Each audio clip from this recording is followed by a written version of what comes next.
Hi everyone, it's Precious Pioneer and welcome back to my channel, the channel where we talk about food and kindness and entrepreneurship and everything in between. If that's something that interests you, then go ahead and hit that subscribe button below. That would really help to support me and the creation of these videos. But jumping right into today's topic, we're going to be talking about how to create an amazing podcast show. You don't need a lot of money to get it started. A lot of you guys have a lot of questions and don't know what to do, and a lot of people want to know, is it still worth creating in 2020? And it most certainly is. We just hit just shy of 1 million podcast shows. Considering that YouTube has quite a few billion different YouTube channels, I think it's a really great market for a lot of people to just start, and especially if you have a story to tell or a unique point of view and you just want to create one to support your business, or you're looking for ways to make a little bit more money. This is just such a great way and a great thing to get started in. So without further ado, let's just jump into the show. 15 top tips. Let's go. Okay, jumping right into number one, why are you creating a show? It seems super simple, but a lot of people really don't know why they want to create a podcast show. And to make it successful, and you have to have a unique voice and you have to have something that you want to share. A lot of people want to recreate a show that they've already heard, but we don't need another parallel show that's exactly like something. You have to have your own unique perspective and your own voice when creating a show. And another reason why to look at your why is because a lot of people want to do it for a monetary reason, to earn a quick buck. And that is a sustainable reason, but not for the long term, because it does take a while to grow a following. And so if that is your only source of motivation, then it's gonna inhibit your consistency, because if you don't get a lot of results, then it could take a while before money starts coming in. So you have to think about why you're creating a show. If you have a unique voice and you just have a story that you want to share, or you're promoting a business, or you're thinking about starting a business or something like that, or you would just want to talk on a mic with your friend, these are all really good reasons to start a show. Okay, so I kind of touched on this in section number 1, so I'm going to go ahead and put 2 and 3 together. Who is the show for, and then why should they listen? So I think those are really important questions to kind of reflect and think about, because you have to think about if you're doing it for business, you have to think about who exactly your target market is for. And so if you're starting a business podcast or an entrepreneurship podcast to promote your business on sustainability, or your restaurant, or whatever your business is for, then you can target those people and really help share a story and a message directly related to them. I feel like picking a topic that you personally really enjoy when starting a show is really helpful, because you have a lot to talk about. You're an expert in that, and you just really enjoy talking about it, and that will really help bring listeners in who also want to hear that same sort of story, or who are looking for business ideas or podcast related shows related to the ones that you're creating. So now that you know what your show is going to be about and why you want to do it and who you want to talk to directly, number 4 is to come up with a name for the show. What are you going to call it? Is it going to be something really unique? Is it going to be named after you? Like for me, like I'm a foodie, I'm a chef, I enjoy sustainability and hearing people's stories and everything like that. So I name my show Precious the Foodie, because it centers around me and everything that I really enjoy. And so people can also listen in and enjoy those sort of things as well. So what are you going to name your show that parallels what you're trying to share or convey in your podcast show? If it's business related, or it's graphic design or something, you can name it after yourself, incorporate graphics, but you also want it to match with Google CEOs. Like, you want it to make it searchable, so that something that's not really too hard to spell, you have to think about a simple name that people can remember. And so think of those things in mind when you're creating a name for your show. Okay, number 5, how long should your show be?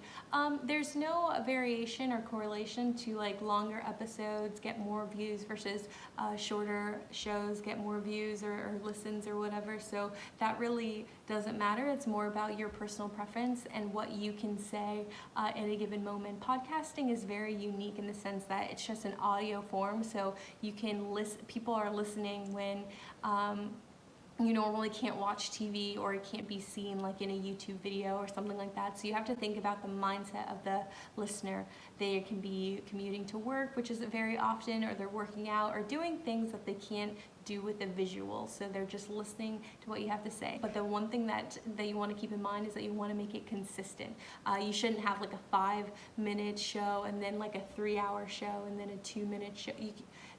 Listeners really want a consistent amount of time and what they can expect and how long your show is going to be. If they're used to having a 30-minute show for me because it gets them to and from work, and then suddenly they have like a 3-hour one or like a 10-minute one, it's going to throw a little bit of variant in there. So, okay, how often should you post your, how often should you release and publish your podcast shows? That honestly is up to you. I think the high statistics are on like Mondays, Wednesdays. There's some people who post it on Fridays. It really just depends. You have to do your research on which one you would prefer to release it.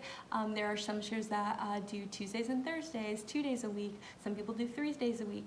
The most important thing though is if you do pick a date, is to be consistent. So when you're first starting out, you don't really know how it's going to be. I recommend just picking one. The standard is just once a week.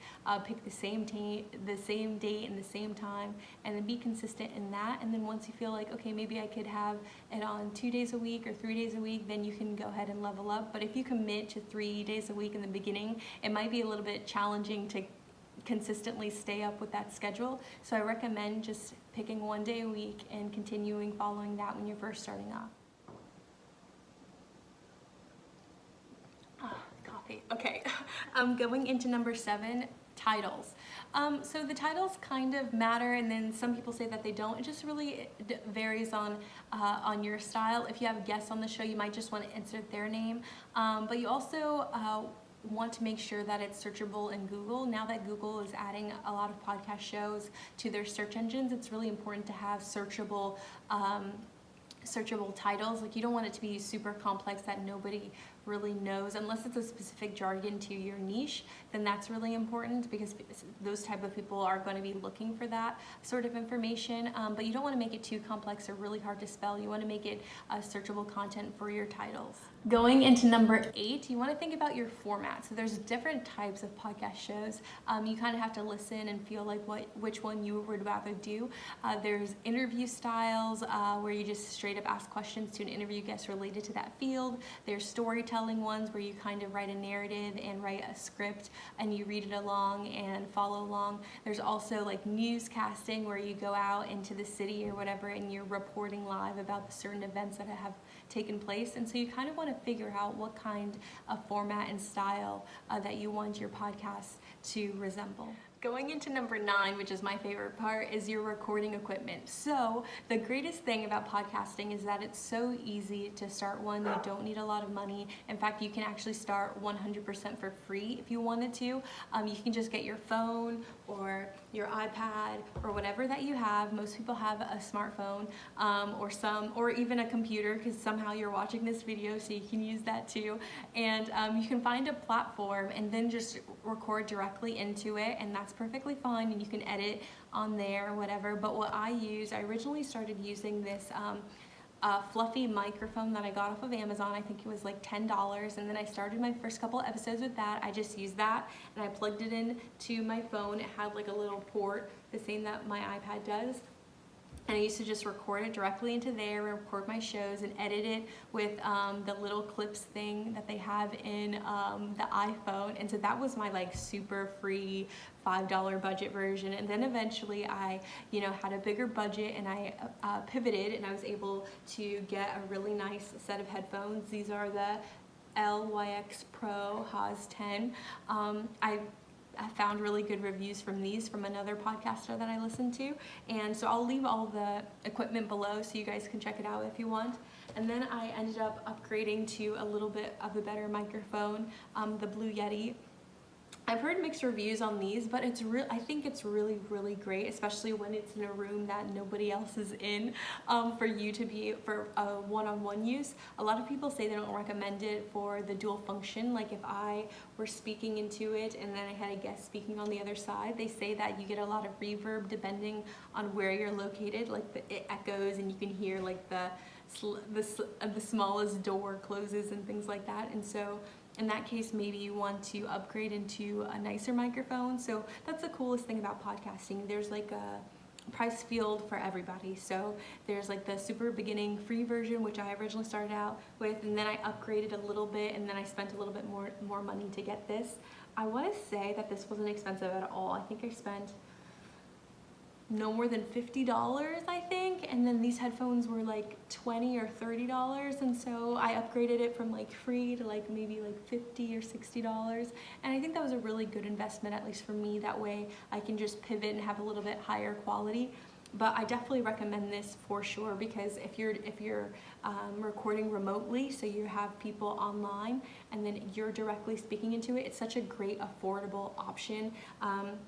It comes with a USB that you can plug into your computer, but you can also attach like different attachments to have it take it off this stand here and have an actual stand so it doesn't get the vibrations from the table or the floor. I like how portable it is. I can just pack it up and go, and it's a very nice size. So I recommend it. But the thing is, though, of course, you can spend more money on higher quality microphones, and you can get like a little popper thing to help with like a lot of the reverb, and then also your like sounds and all of those sharper noises. And so I definitely recommend that, and that's more on the expensive side. I think you can get a really good microphone for like $80, but I'll like leave all of my favorite recommendations below. And so yeah, that's some of the equipment that I use. Going into number 10, you're probably going to need recording and editing software.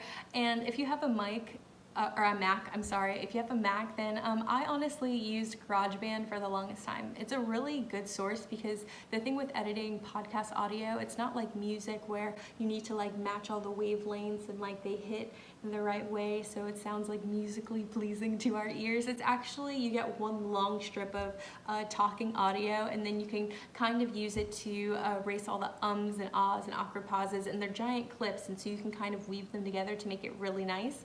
And the cool thing about GarageBand is that if you want any intro or outro music or whatever, they have a whole bunch of different loop options, and so you can create your own little intro, outro, whatever is the feel of your show. And so it's a really free platform for those who have a Mac, and you can also use it on your phone. You can also use it on your iPad or whatever technology you have. And then for people who have Windows computers or others, there's a thing called Audacity, and you can download that, and that's also a sound audio, wow, I can't think of the word, an editing software for audio. Okay, so 11 is thinking about the scripting of the show. So whether you're going to have a narration,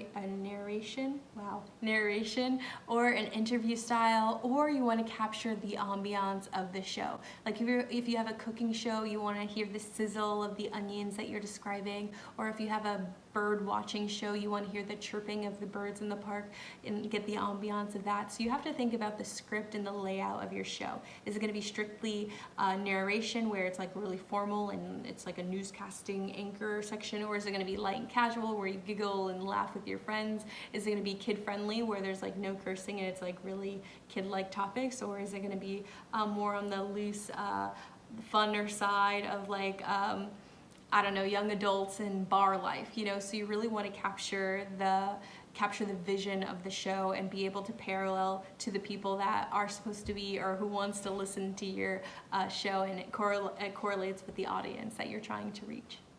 Going into number 12 is how to talk into a microphone. Do you want your show to sound animated and super excited and like super fun, or is it more of a serious narrative where you need to speak really articulately and can't mess up, you know? So you have to find your voice and how to have that confidence in speaking. I'll make another video about that in the future, but you have to think about how you want to present your voice that reflects your show.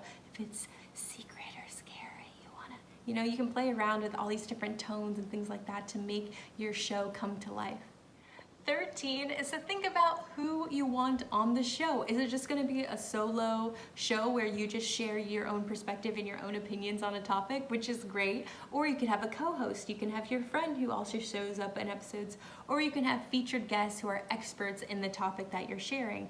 and how you have to think about how you're going to do it. Are you going to meet up with them on the day-to-day and like fly out and meet them, or are you going to have remote services to connect with them to be able to meet up on Google Meet or Skype or Zencaster or Anchor, Voices, and all these different things? You have to find out ways to meet with them remotely. I think Skype and Zoom are very popular options, and so you have to schedule dates and reach out to people and find out ways to connect. So those are also some key tips on who do you want on the show. 14 is finding a host and also ways to distribute your show. You've created an awesome show. Where are you going to put it? You know, so finding a host, website, or platform is the key. I mentioned Anchor. Anchor is super amazing because it's actually free. It'll host your show and as a partnership with Spotify. So as soon as you upload your Anchor show and you create it, you polish it. It also has, if you're looking for intro, outro, music, segues, all the different things, they have a full platform, so you could use those automatically into your show. So if you record a super blank whatever, you can add the intro and outro with the Anchor platforms, and it's free. Did I mention that? That is so cool. And you can upload as many episodes as you want, and it'll automatically spread to Spotify. But you could also use certain links to get it connected to Google Podcasts, Stitcher, Apple Podcasts, and things like that. Those are the main hosting platforms or distribution platforms that most people listen to podcasts on. So you want to make sure that you're signed up and you're distributing properly. I recommend Anchor. A lot of people do, but there's some other host websites that you can do as well, especially if you have your own business and company website. I would just make sure that it's able to host it, because I know there's been a lot of problems with other people who have their own website who can't hold all that storage, and so some of their episodes got deleted. And so it's just really important to make sure that you use a platform and host that you can trust. And the last tip is publishing. Of course, once you publish it, it's going to send out to all your platforms. The next step is to share it with your friends, family, social media, market it, tell everyone that you have a new show, and tell them all about it and how to share it and things like that. I think the biggest thing and the awesome thing about podcasts right now is that it's growing and through word of mouth, you know, and so I think it's a really great thing to start and get started on. And so just tell everybody and anybody that you have a new show. Thank you guys so much for listening. If you have a podcast of your own, or you're thinking about starting a podcast, please leave a comment below. I'd love to listen to it. But if you like this video, please give it a thumbs up. That would really help to support me. And don't forget to subscribe below. Thank you guys so much. Bye-bye.